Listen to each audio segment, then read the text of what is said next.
अस्सलामुअलैकुम रहमतुल्लाहि वालेकुम सलाम व रहमतुल्लाहि व बरकातहू। नून कुतने किसे कहते हैं? कुरान पाक में बाज़ वाले तनवीन के बाद हमजा वसल आ जाए तो हमजा वसल को गिरा तो तनवीन के बाद हम एक जेर देकर तनवीन के बाद एक जेर देकर छोटा सा नून देकर इस नून को वक्फ की हालत में कल में क्या असर पर दो जबर की तलीम हो तो क्या करेंगे?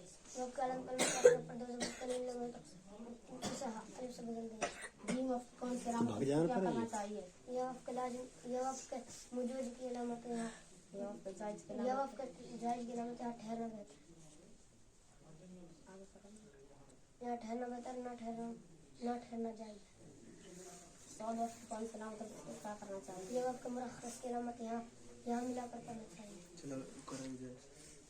नून को तुम किससे तनवीन के बाद हमजा वसल आ जाए, असल में हमजा वसल गिराते हैं। तनवीन का नून को जेर देकर एक छोटा सा नून लिख दिया जाता है, उसे नून कुतनी कहते हैं? इधर शफा का मीम साकिन के बाद बा और मीम के अलावा कोई भी हर्फ आ जाए तो दारत शफावी हो गया, यानी गुन्ना नहीं करेंगे।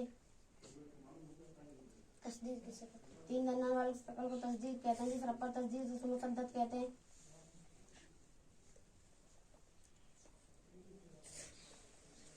गोल दर वक्फ कौन सी होती है?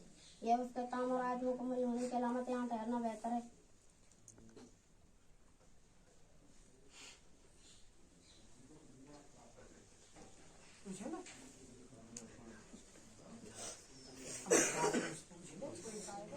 मद्दा मुत्तसिल का तो मद्दा के बाद हम जैसे कल में हो तो मद्दा मुत्तसिल होगा।